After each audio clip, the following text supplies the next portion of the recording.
Hi. இந்த கதை 1993ல நடக்கிற மாதிரியான ஒரு காலகட்டம். இப்போ எலெக்ஷன் டைம். கட்சியில ஒருத்தங்களுக்கும் சீட்டு கொடுத்துக்கிட்டு இருக்காங்க. கட்சியோட தலைவர் சத்தியமூர்த்தி நாராயணசாமிங்கிற ஒருத்தரை கூப்பிட்டு உங்களுக்கு சீட்டு கொடுக்குறோம், ஆனாலும் ஒரு மாசத்துக்கு முன்னாடி நடந்த கலவரத்துல உங்க தொகுதியில ரொம்ப கொந்தளிப்பா இருக்காங்க, ஒரு அதிருப்தி நிலவிக்கிட்டு இருக்குது. அதுலயும் குறிப்பா மூராபாத்ங்கிற ஊர்ல ரொம்ப கொந்தளிப்பா இருக்காங்க. அந்த ஊர் பேர் பார்த்தாலே முஸ்லீம் வாழ்ந்துகிட்டு இருக்க ஒரு பகுதின்னு தெரியுது. சோ அங்க இருக்கிற எல்லாரும் நம்ம கட்சிக்கு வாக்கு போடுவாங்களான்னு தெரியாது. அது மட்டும் இல்லாம போன தேர்தல் எல்லாமே பார்த்தோம்னா பெருவாரியான வித்தியாச வாக்குகள் எல்லாம் ஜெயிக்கல. 100 இல்ல 200 வாக்குகள் வித்தியாசத்தில் தான் ஜெயிச்சிருக்கும். இப்போ முஸ்லிம்ஸ் வாக்குகள் கிடைக்கலனா வெற்றி சதவீதம் கொஞ்சம் கம்மியா இருக்குது, ஆனாலும் ஜெயிக்கிறதுக்கு ஒரு வாய்ப்பு இருக்கு. மத்த ஆளுக எல்லாருடைய வாக்குகளும் நம்ம கட்சிக்கு கிடைச்சா தாராளமா நம்ம ஜெயிக்கலாம். சோ வாக்குகள் சேகரிக்க ஆரம்பிங்கிற மாதிரி நாராயணசாமியை பார்த்து சத்தியமூர்த்தி கேட்க, நாராயணசாமிக்கு ஒரு மருமகன் இருக்காரு, அவர் பேரு மகாராஜ். இவருக்கு முஸ்லிம்ஸ் ஃப்ரெண்ட் எல்லாம் நிறைய பேர் இருக்காங்க. அது மட்டும் இல்லாம ஊர்க்காரங்க எல்லாரும் நாங்க சொன்னா கேட்டுக்குவாங்க, கண்டிப்பா ஜெயிச்சர்லாங்கிற மாதிரி உறுதி வார்த்தை கொடுக்கும் போதே கட் பண்ணா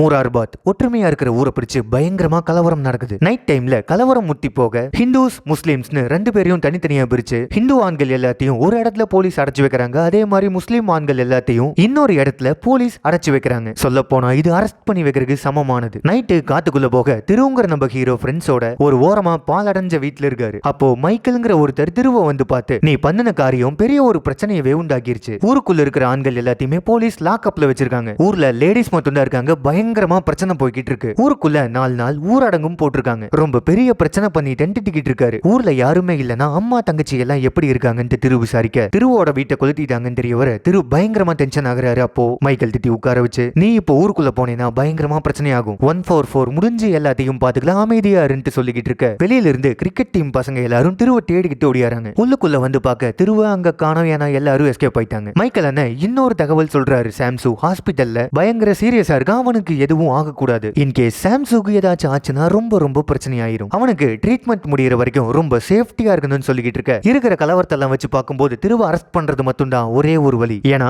ஜெயிலுக்குள்ளதான் அவர் சேஃப்டியா இருக்க முடியும் பாருங்க, இல்லனா ஊருக்காரங்க எல்லாரும் அடிச்சே கொன்றுவாங்க. சோ அதுக்காக ஜெயிலுக்கு அனுப்புறாங்க. 6 மாசம் அப்படியே போகுதுங்க. திருவுக்கு ஜாமீன் கிடைச்சிருச்சு. இப்ப வெளியே போகும்போது கொண்டு வந்த திங்ஸ் எல்லாத்தையுமே திருப்பி கொடுப்பாங்கல்லங்க, அப்படி ஒரு திங்ஸ் எல்லாம் கொடுக்கும்போது கருப்பு கலர்ல ஒரு கயிறு, அதுல கிரீன் கலர்ல மந்திரிச்ச மாதிரி ஒரு சிம்பிள் போட்டிருக்க முஸ்லிம்ஸ் யூஸ் பண்ற கயிறை களத்துல போட்டுக்கிட்டு திரு நேரா வெளியே வராரு. ஒரு பாய் தான் அவரை ஜாமீன்ல இருக்கிறாரு. ஒயின் ஷாப்ல உட்காந்து எல்லாரும் தண்ணி அடிச்சுக்கிட்டு இருக்க திருவோட அம்மா பயங்கர டென்ஷனா இருக்கிறதாகவும் ஜாமீன்ல வெளியே வர போறான் வாங்கன்னு சொல்லி கூப்பிட்டதுக்கு நான் வரமாட்டேன்னு ரிஜெக்ட் பண்ணி கோவத்தில் இருக்கிறதாகவும் சொல்றாங்க. இப்போ ஒயின் ஷாப்ல பயங்கரமா சரக்கு அடிக்கிறாரு. திரும்பவும் நீ கிரிக்கெட் விளையாட போன்ட்டு இருக்கிற எல்லாருமே சொல்ல நான் திரும்பவும் கிரிக்கெட் விளையாட மாட்டேங்கிற ஒரு முடிவு எடுக்கிறாரு நம்ம திரு. இப்போ ஊருக்குள்ள வராங்க. பஸ்ல ஒரு பெரியவர் பயங்கரமா திட்டுறாரு, நல்லா ஒற்றுமையா இருந்த ஊரை நீங்க பயங்கரமா ஒரு பிரச்சனை பண்ணி கெடுத்துட்டீங்கன்ட்டு. திரு ஊருக்குள்ள வராரு. முஸ்லிம்ஸ் எல்லாரும் திருவ கோவமா பாக்குறாங்க. இப்போ திரு நேரா வீட்டுக்கு போறாரு. அம்மா கோச்சிட்டு நீ இனிமேல் வீட்டுக்குள்ள வரக்கூடாதுன்னு சொல்லி டோரை க்ளோஸ் பண்ணிட்டாங்க. வேற வழி இல்லாம திருவோரமா உட்காந்துக்கிட்டு இருக்க திருவோட தங்கச்சி கவிதா அம்மாக்கு தெரியாம திருவுக்கு சாப்பாடு கொண்டு வந்து கொடுக்குறாங்க. அப்போ அம்மா தேடிக்கிட்டு இருக்காங்கன்னு ஒரு நியூஸ் வர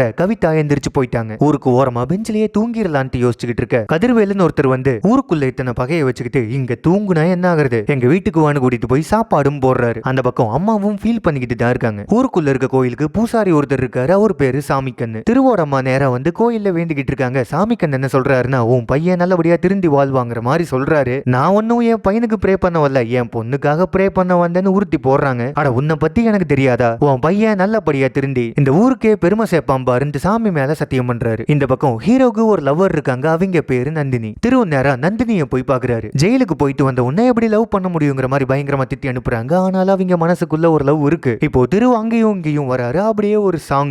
இங்கிருந்து மும்பைக்கு யாரோ கால் பண்ணி திருவோட ஜாமீன் பத்தி எல்லாமே சொல்றாங்க. நைட்டு திரு தனியா படுத்துக்கிட்டு இருக்காரு. ஞாபகங்கள் ஒண்ணுக்கு மேல ஒண்ணு வர பிளாஷ் பேக். ஊருக்குள்ள பயங்கரமா கிரிக்கெட் மேட்ச் நடந்துகிட்டு இருக்குது. அதை வச்சு பயங்கரமா பெட்டிங் பண்ணிக்கிட்டு இருக்காங்க. இந்த ஊரை பத்தி பாக்குறதுக்கு முன்னாடி கிரிக்கெட் டீம்ஸ் பத்தி தெரிஞ்சுக்கணும். ஊருக்குள்ள இருக்க கிரிக்கெட் டீமுக்கு 3 ஸ்டார்ஸ்னு பேரு. இந்த கிரிக்கெட் டீம் ஆரம்பிச்சு 3 வருஷம் ஆச்சு. இந்த டீமோட பெஸ்ட் பிளேயர் நம்ம திரு, பெஸ்ட் பேட்ஸ்மேன், பெஸ்ட் பவுலர். இவரு நல்லா விளையாடுறங்காட்டி அந்த டீம்ல இருக்க முஸ்லீம் ஃப்ரெண்ட்ஸ் எல்லாத்துக்கும் கொஞ்சம் ஒரு மேல லைட்டா காண்டு இருந்தாலும் பாருங்க 3 ஸ்டார்ஸ் எங்க இறங்குனாங்கனாலும் எல்லா இடத்துலயும் ஜெயிச்சிருவாங்க. இப்போ மணிங்கிற ஒருத்தர் உள்ள பூந்து டீமை கலைச்சு விட்டு ஹிந்து பிளேயர்ஸ் மட்டும் தனியா கூட்டிட்டு வந்து எம்சிசின்னு ஒன்னு ஆரம்பிச்சிட்டாரு. இந்த எம்சிசி ஆரம்பிச்சதுல இருந்து கலந்துக்கிற எல்லா மேட்ச்லயும் எம்சிசி தான் ஜெயிக்கிறாங்க. இந்த எம்சிசியோட கேப்டன் நம்ம திரு. இந்த 2 டீமையும் பிரிச்சதுக்கு பின்னாடி மிகப்பெரிய பிசினஸ் ஒன்னு இருக்குது. மணிங்கிற ஒருத்தர் மேட்ச் எல்லாத்தையுமே பெட் மேட்சா வைப்பாரு. சோ எல்லாரும் பணத்தை வச்சு பந்தயம் கட்டுவாங்க, அதுல இருந்து சம்பாதிக்கலாம்னு. இந்த மாதிரி டீம் பிரிஞ்சது இன்னொருத்தருக்கும் லாபம். நம்ம மகாராஜ் இவரு அரசியல் பண்றதுக்காக 2யும் பிரிச்சு விட்டாரு. ஹிந்து ஒரு கேங், முஸ்லீம் ஒரு கேங். எப்போ அந்த மேட்ச் நடந்துச்சுனாலும் இந்தியா விசஸ் பாகிஸ்தான் பாகிஸ்தான்ங்கிற மாதிரி தான் ப்ரோமோட் பண்ணுவாங்க. ஆக ரெண்டு பேரையும் மோத விட்டு இவங்க சம்பாரிச்சுக்கிறாங்க. இப்பவும் பாருங்க மேட்ச் நடக்குது, எம்சிசி ஜெயிச்சிருச்சு. கட் பண்ண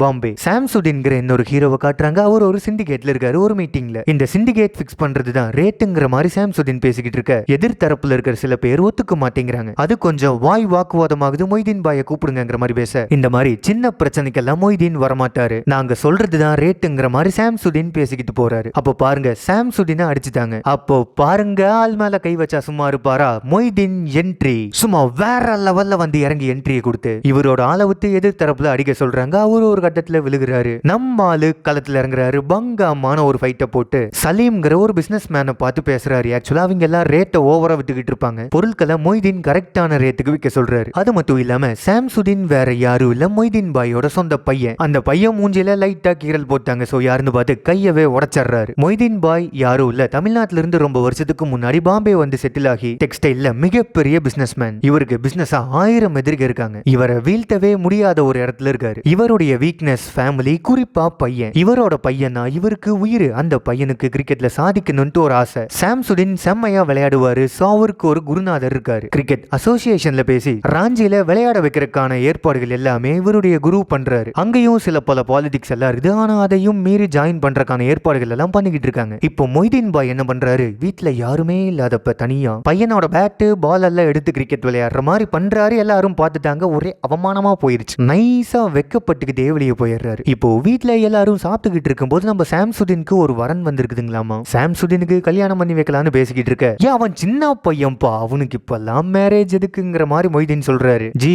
உங்க கண்ணுக்கு தாஞ்சி அப்படி தெரியறாரு, காலகாலத்துல மேரேஜ் எல்லாம் கரெக்டா பண்ணிரணும்னு அம்மா பேசிக்கிட்டு இருக்காங்க. சாம்சுடின் வராரு. கல்யாண பேச்செடுக்க, கல்யாணமா நம்ம வீட்லயா, யாருக்கு அப்படின்னு எதுவுமே தெரியாத மாதிரி கேக்குறாரு. உங்க அப்பாவுக்கு தான் கல்யாணம் பண்ணிக்கிறாரான்னு கேட்டு சொல்லுன்னு அம்மா நகைச்சுவை பண்ண, மொய்தீன் உங்களுக்கா, வாழ்த்துக்கள் டேடின்ட்டு ஒரு காமெடி. அங்கிருந்து அம்மா முறைச்சு பாக்குறாங்க. சாம்சுடின் உள்ள பூண்டு, என்ன முறைச்சு பாக்குறீங்க? மொய்தீன் இருக்கிற அழகுக்கும் ஸ்டைலுக்கும் எத்தனை பேர் சைட் அடிக்கிறாங்க தெரியுமா? பெருமை எல்லாம் பேசுறாரு. ஆனாலும் மொய்தீன் குறுக்க பூண்டு, நான் தான்ப்பா ஏதோ அவசரப்பட்டு கல்யாணம் பண்ணிட்டேன், நீயாச்சு அழகான பொண்ணை கல்யாணம் பண்ணிக்கப்பான்னு அட்வைஸ் தராரு. அம்மா டென்ஷன் ஆயிட்டாங்க. அப்போ எனக்கு அழகு இல்ல அப்படித்தான சொல்ல வரீங்கன்னு டைனிங் டேபிள்ல ஒரு தட்டு, என்னன்னு சொல்ல, நீ அழகுதான் ஆனா கொஞ்சம் பெருத்த அழகாயிட்ட, எக்ஸசைஸ் எல்லாம் பண்ணுனா ஓகே ஆயிருவன்னு காமெடி பண்ணிக்கிட்டே நேரா சாம்சுடின் பக்கம் திரும்பி, உனக்கு தாப்பா பொண்ணு பார்த்திருக்கோம், என்ன சொல்றேன்னு கேட்க, கிரிக்கெட் விளையாண்டு சாதிக்காம மேரேஜ் பண்ணிக்க மாட்டேன்றார். சரி பையன் சம்பாதிச்சா வீட்டுக்கு பெருமை, சாதிச்சா நாட்டுக்கே பெருமை, நீ இஷ்டத்துக்கு விளையாடு, அப்பா கூட இருக்குன்ட்டு நேரா பையனுக்கு சப்போர்ட்டிவா நிக்கிறாரு நம்ம மொய்தீன் பாய். அப்போன்னு பாருங்க ஊர்ல இருந்து சாம்சுடினுக்கு கால். எம்சிசிக்கு எதிர்ப்பா 3 ஸ்டார்ல விளையாடணும்னு கூப்பிட டீம் கௌரவத்துக்காக வராரு. பங்கமா மேட்ச் போகுது. சாம்சுடின் திரு ரெண்டு பேரும் ஆப்போனன்ட் இறங்குறாங்க. ஆனா இதான் ஃபர்ஸ்ட் டைம் பாத்துக்கிறாங்களான்னு கேட்டோம்னா அதுதான் கிடையாது. சாம்சுடினோட அப்பா மொய்தீன் பாயும் திருவோட அப்பாவும் க்ளோஸ் ஃப்ரெண்ட்ஸ். 13 வருஷத்துக்கு முன்னாடி மொய்தீன் பாய் என்ன பண்றாருன்னா, சாம்சுடின் திரு ரெண்டு பேர்த்தையும் பெரிய ஸ்கூல்ல ஜாயின் பண்ணி நல்லா படிக்கணும்னு சொல்லி ஹாஸ்டல்ல சேர்த்தி விடுறாரு. திருவுக்கு ஹாஸ்டல் போறதுக்கு பிடிக்கல. இருந்தாலும் மொய்தீன் கம்பல் பண்ணி விட்டுட்டு போயிடுறாரு. அதனால பாருங்க திரு சாம்சுடினை புடிச்சு அப்பப்போ அடிச்சு வைக்கிறாரு. ரெண்டு பேத்துக்கும் பஞ்சாயத்து ஆயிருச்சு. இப்போ நேரம் மேட்ச் வைக்கிறாங்க. 3 ஸ்டார் தோத்துருச்சு. சாம்சுடினுக்கு பயங்கரமான வருத்தம் ஆயிருச்சு. எல்லாரும் சாம்சுடினை பயங்கரமா இன்சல்ட் பண்ணிட்டாங்க. பிளாஷ்பேக் அப்படியே கட் பண்ண, காலையில திருவிழாக்கு நாள் குடிக்கிறதுக்காக எல்லாரும் போறாங்க. இங்க எல்லா ஊருக்கும் சேர்ந்த மாதிரி திருவிழா நடக்குங்க. ஆனா ஒரு 4-5 ஊருக்கு சேர்ந்து ஒரு தேர் வச்சிருக்காங்க. சோ ஒரு ஊருக்கு ஒரு நாள்னு சொல்லி தேதியை குறிக்கிறாங்க. மோரார்பாக்கு 4ஆம் தேதின்னு குறிச்சு கொடுக்குறாங்க. இதை பார்த்துட்டு மகாராஜ் பயங்கரமா டென்ஷன் ஆகி அவங்க மாமா கிட்ட வந்து, 1000 பேர் தான் அந்த ஊர்ல இருப்பாங்க, அவங்க எல்லாத்தையும் மதிச்சு நாம எல்லாம் வந்து தேர் கொடுக்கணுமா, விற்ற வேண்டியதானங்கிற மாதிரி கேட்க, தேர்தலை பொறுத்த வரைக்கும் வெற்றியை முடிவு பண்றது 1000-2000 வாக்குகள்லாம் இல்ல, 1-2 வாக்குனால தோத்து போனவங்க எத்தனை பேர் தெரியுமா? சோ எல்லாரும் வேணும், எல்லாரையும் அரவணைச்சு போகணும்னு மகாராஜா அமைதிப்படுத்துறாரு. இப்ப கோர்ட்டுக்கு போறாங்க. ஊர் மேல மொத்தமா கேஸ் நடக்குது. வாய்தா மேல வாய்தா ஜட்ஜ் கொடுத்துக்கிட்டே இருக்காரு. கோர்ட் வாசல்ல திருவ அடிச்சு கொல்ல பாக்குறாங்க. ஆனா திரு பாத்தீங்கன்னா பயங்கரமா ஃபைட் பண்ண போட்டு எஸ்கேப் ஆயிட்டாரு. யார் இதை பண்ணிருப்பாங்கிற மாதிரி பார்க்க, மொய்தீன் பாய் தான் அடிக்க சொன்னாருன்னு எல்லாரும் போலீஸ்ல சரண்டர் ஆயிருக்காங்க. இத கதிர்வேல் நேரா திருவோட அம்மா கிட்ட வந்து சொல்ல, மொய்தீன் அண்ணன் அப்படி பண்ணிருக்க மாட்டாரு, எனக்கு நல்லா தெரியும்ட்டு நேரா மொய்தீனுக்கு போன் போடுறாங்க. நான் வீட்ல இல்லன்ட்டு ஆளுகளை விட்டு போன்ல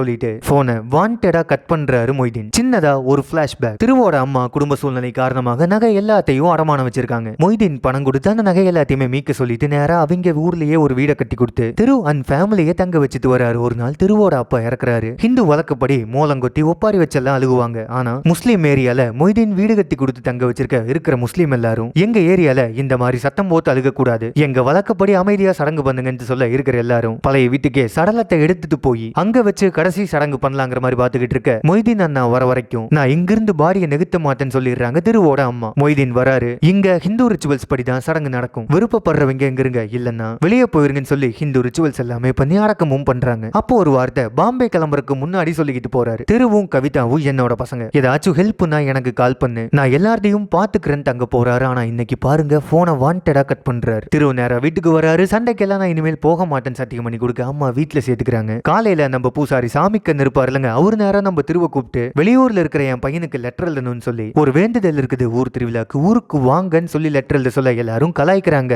அப்போ ஒரு விஷயத்த சொல்றாரு, என்னன்னா திருவிழாங்கிறது சாமிக்காக கொண்டாடுறது இல்ல, வருஷம் ஃபுல்லா வேலை செய்யற எல்லாரும் 2 நாள் ஆச்சும் குடும்பத்தோட எல்லாரும் ஒன்னா சேர்ந்து சந்தோஷமா இருக்கிறதுக்காக கொண்டாடுறது. உங்களை மாதிரி ஆளுகளுக்கு அது எல்லாமே புரியாது. வெளியூர்ல இருக்கிற என்னோட பசங்க பேரங்க நான் ஃபங்க்ஷன்ல தான் பார்க்க முடியும், நான் வருஷம் ஃபுல்லா வாழ்ற வாழ்க்கையே இன்னைக்கு 2 நாள் அவங்கள பாக்குறதுக்காகத்தான். சோ வேண்டுதல் இருக்குதுன்னு லெட்டர் எழுதி வர சொல்றாங்க. இப்போ திருவிழா வேலையெல்லாம் பயங்கரமா ஆரம்பிக்க ஊரே செம்ம ஜோரா இருக்குது. எங்க பார்த்தாலும் பலகாரம் சுடுறாங்க, புது சட்டை எடுக்கிறாங்க, அப்படியே செலிப்ரேஷன் மோடுக்கு வராங்க. திரு என்ன முடிவுக்கு வராருன்னா திருவிழா முடிஞ்சதும் திருப்பூர்ல ஒரு பனியன் கம்பெனிக்கு வேலைக்கு போலான்னு இருக்காரு. இத தன்னோட லவர் கிட்ட சொல்றாரு. அந்த விஷயம் பாத்தீங்கன்னா அவங்க ஃபேமிலி எல்லாருக்கும் தெரியுது. யாருன்னா காமராஜ் இருப்பார் இல்லங்க, அவரோட மாமாவோட ரிலேட்டிவ் தான் இந்த ஃபேமிலி. ஆமா. சோ பரீட்சையை முடிச்சிட்டு வீட்டுல இரு, நல்ல வரன் பாக்குறேன்னு கல்யாண வரன் பார்க்க ஆரம்பிச்சிடுறாங்க. இந்த பக்கம் காமராஜ் ஆட்களோட வந்து திரு அடிக்க பங்கமான ஃபைட்டு, காமராஜோட கையை உடைச்சிட்டாரு திரு. போலீஸ் ஸ்டேஷனுக்கு போறாங்க. பயங்கரமான பிரஷர், திருவை ஜெயில போட சொல்லி. சோ வேற வழியே இல்லாம திரு மறுபடியும் ஜெயிலுக்கு போயிட்டார். இப்போ திருவிழா ஆரம்பிக்குது. சூப்பரான சாங்கு முடிஞ்சு தேர் இழுக்கலான்னு பார்த்தா காமராஜ் ஆட்களோட வந்து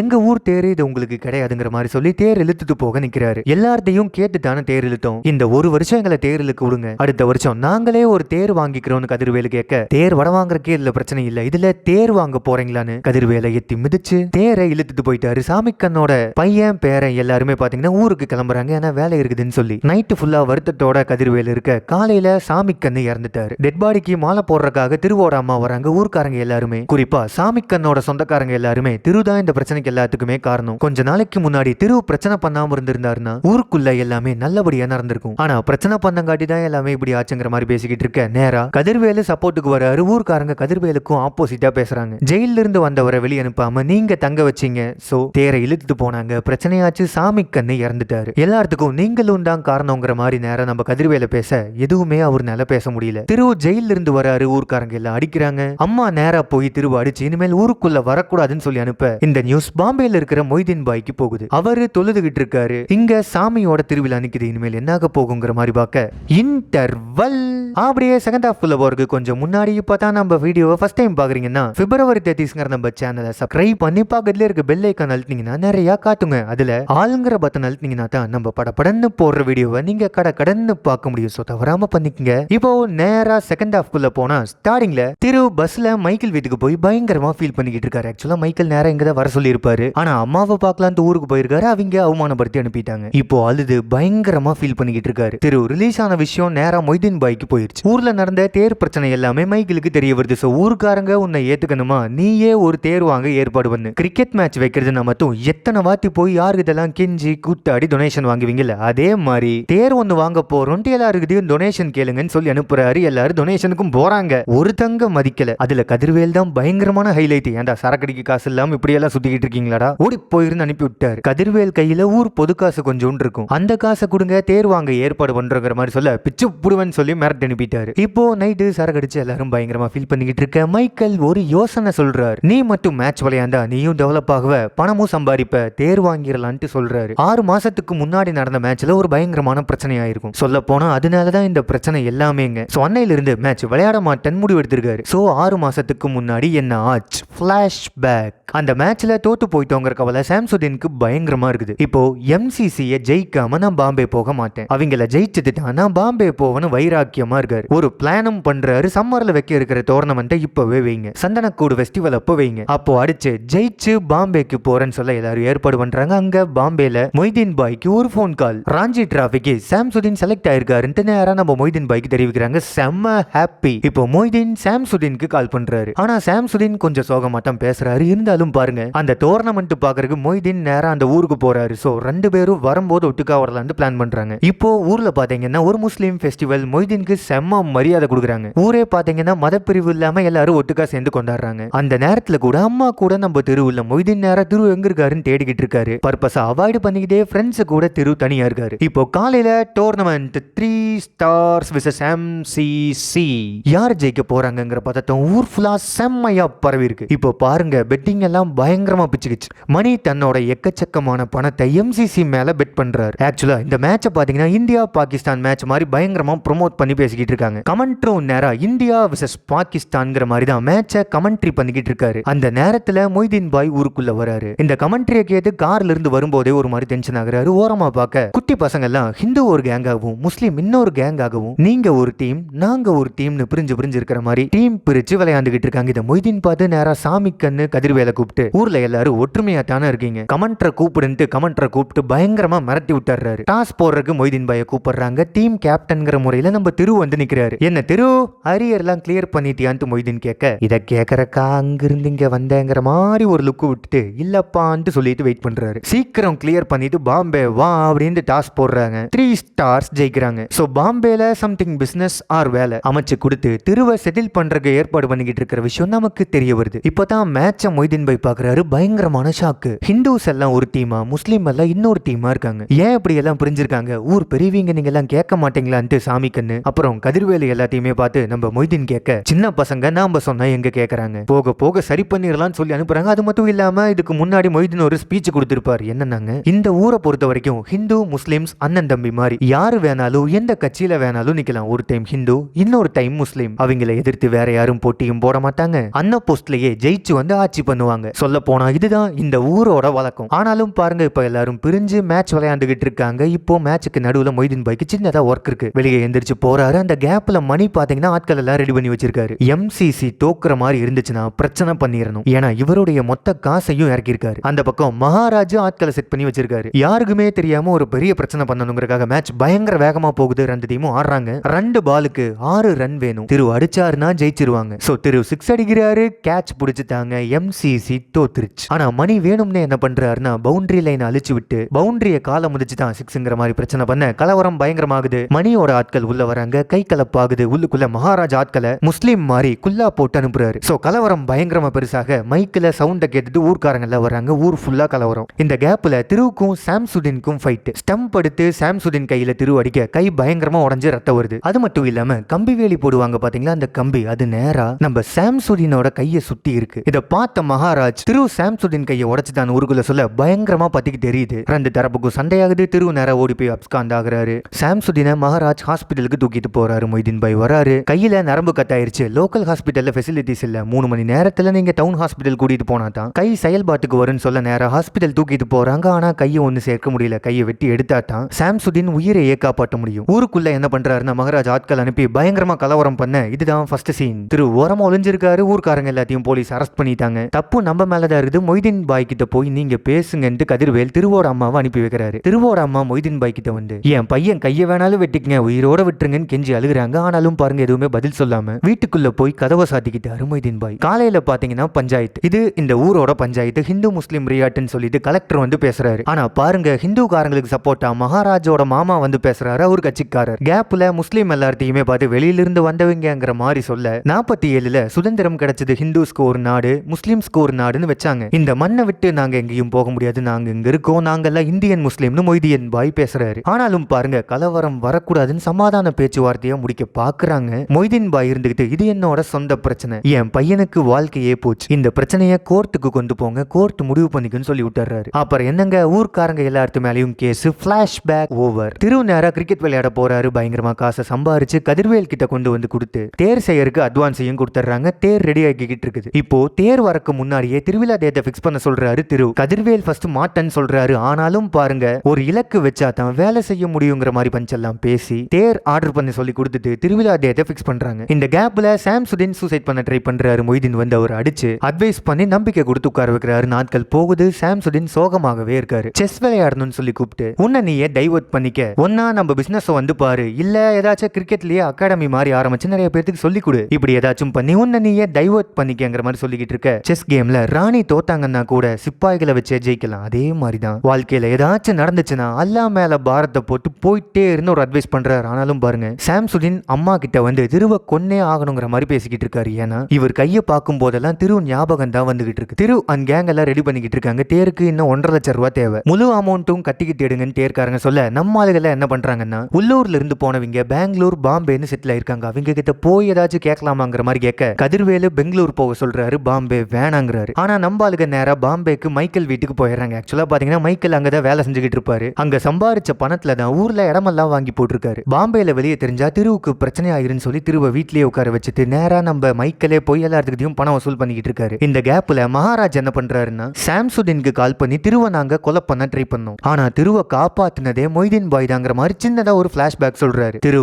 ஒரு நைட்டு ஒரு வீட்டுல இருப்பாரு, கொலை பண்ணலாங்கிற மாதிரி பார்த்து மகாராஜ் மாமா எல்லாம் போக மொய்தீன் பாய் குறுக்க வந்து திருவும் என்னுடைய பையன் தான், சோ அவனை தொட நினைச்சா நான் சும்மா இருக்க மாட்டேன் மிரட்டி அனுப்பிடுறாரு. மொய்தீன் சாம்சுதீன் முன்னாடி திருவை கொலை பண்ற மாதிரி பிளான் போடுற மாதிரி நடிச்சுக்கிட்டு இருப்பாரு. கோர்ட்டுக்கு ஆள் அனுப்புற மாதிரி அனுப்பி போலீஸ்ல சரண்டராக சொல்ற மாதிரி சரண்டராக வச்சிருப்பாரு. திருவ அடிச்சதுக்கு அப்புறம் ஆக்சுவலா வெளியே இருந்தா திருவ கொன்றுவாங்கன்னு சொல்லி பிளான் பண்ணி தான் ஊர் கலவரத்தை கேஸ் போட சொல்லி கோர்ட்டுக்கு அனுப்புவாரு. ஜெயிலுக்கும் திருவ அனுப்பி விட்டுருவாரு. சோ இந்த மாதிரி இன்ச்சா திருவ காப்பாத்தி வச்சிருக்க சாம்சுதீனுக்கு தெரிஞ்சு பயங்கரமா டென்ஷன் ஆகுறாரு. ஊர் ஃபுல்லா ஆள் இறக்குறாரு பாம்பேல. மைக்கேல் என்ன பண்றாருன்னா முஸ்லிம்ஸ் அதிகமா இருக்கிற ஒரு ஏரியால நேரா ஒரு ஃபேக்டரியில கொண்டு போய் நம்ம திருவ தங்க வச்சாரு. இங்க யாருமே வரமாட்டாங்கன்னு சொல்லி நம்ம திருவும் நைட்டு ஃபுல்லா அந்த ஃபேக்டரியில இருக்காரு. காலையில பாத்தீங்கன்னா பாம்பேல ஹிந்து முஸ்லிம் பிரச்சனை இருக்கிற எல்லார்த்தையும் ஹிந்துஸ் போட்டு அடிச்சுக்கிட்டு இருக்காங்க. அப்போன்னு பாருங்க ஃபேக்டரிக்குள்ள வந்து நேரா நம்ம திருவ பார்க்க அவர் களத்துல முஸ்லீமோட தாயத்து மாதிரி இருக்குது. நீ முஸ்லீம் வந்து கேட்க நான் யாரா இருந்தா உனக்கு என்னன்ட்டு ஒரு கேள்வி கேட்கிறாரு. பயங்கரமா அடிக்கிறாங்க ஃபைட். தூரத்துல சாம்சுதீன் திருவ பார்த்து ஓடியாரு. கொஞ்சம் ஃபைட் நடக்கிற மாதிரி நடந்து திரு எஸ்கேப் ஆகுறாரு. ஆனாலும் பாருங்க ஹிந்துஸ் எல்லாரும் சாம்சுதீனை சுட்டு போட்டு கொலை பண்ண பாக்குறாங்க. உள்ள திரு வராரு. பயங்கரமான ஃபைட். ஒரு கட்டத்துல மொய்தீன் பாயோட எனிமி தான் சாம்சுதீனை கொலை பண்றதுக்காக சுட்டு போட்டிருக்காரு. திரு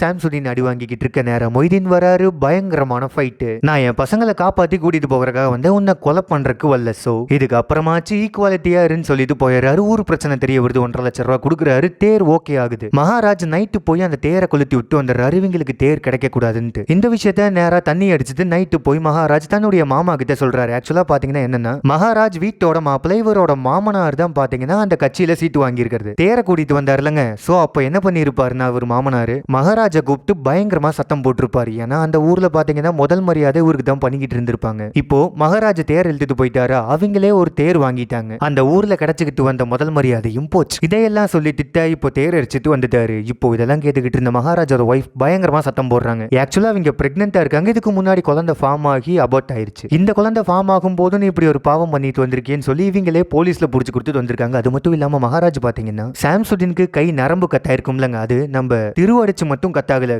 ஹாஸ்பிட்டலுக்கு கொண்டு போற வழியில மகாராஜ் அந்த இரும்பு கம்பி எருக்கி பிடிச்சு நரம்பு கட் பண்ணி விட்டாரு. ஊருக்குள்ள ஆள் அனுப்பி கலவரத்தை தூண்டி விட்டுருக்காரு. இது எல்லாத்தையும் சொல்லி போலீஸ் கிட்ட புடிச்சு கொடுத்துறாங்க மகாராஜோட ஒய்ஃப். தேர் எரிஞ்சு போனதை பார்த்து ஊர்க்காரங்க பயங்கரமா டென்ஷன் ஆகி எமோஷனல் ஆகுறாங்க. நமக்கு சாமி தான் நீதி தரணுங்கிற மாதிரி கதிர்வேர் பேசுறாரு. எல்லாரும் கோயில் உட்கார்ந்திருக்க மொய்தீன் வராரு. விஷயம் தெரிய வருது. நாளைக்கு உங்களுக்கு தேர் வரும்னு போறாரு. என்னன்னா பக்கத்து ஊர்ல ஃபங்க்ஷன் நடக்கும் பாத்தீங்களா, அங்க முஸ்லீம் தேர் இருக்கும். அடுத்த நாள் காலையில முஸ்லீம் தேரை கூட்டிட்டு வந்து இந்த ஊர்க்காரங்களுக்கு கொடுக்க நீங்களும் வந்து சாமியை எடுத்து வைங்கன்னு சொல்றாங்க. சோ முஸ்லீம் எல்லாரும் சேர்ந்து ஹிந்துக்களோட கோயிலுக்குள்ள போய் சாமி எடுத்து வைக்க திருவிழா ஸ்டார்ட். படம் தி எண்ட். இப்படி ஈக்குவாலிட்டியை பத்தி பேசின இந்த படம் உங்களுக்கு ரொம்ப பிடிச்சிருக்கும் நான் நம்புறேங்க. இந்த படம் உங்களுக்கு எந்த அளவுக்கு பிடிச்சதுன்னு இல்ல இந்த படத்தை பத்தி வேற ஏதாச்சும் விமர்சனம் இருந்தாலும் நம்ம கதை விளக்க விமர்சனம் வாய்ஸ் எல்லாம் எப்படி இருக்குன்னு சேர்த்து கமெண்ட்ல சொல்லுங்க. நானும் தெரிஞ்சுக்கிறேங்க. அது மட்டும் இல்லாம இந்த மொத்த படத்தையும் ஃபுல்லா பார்க்கணுமா, லிங்க் டிஸ்கிரிப்ஷன்ல வச்சிருக்காங்க. உங்களுக்கு பிடிச்ச தியேட்டர்ல விருப்பப்பட்ட சீட்ல புக் பண்ணி பார்த்து என்ஜாய்.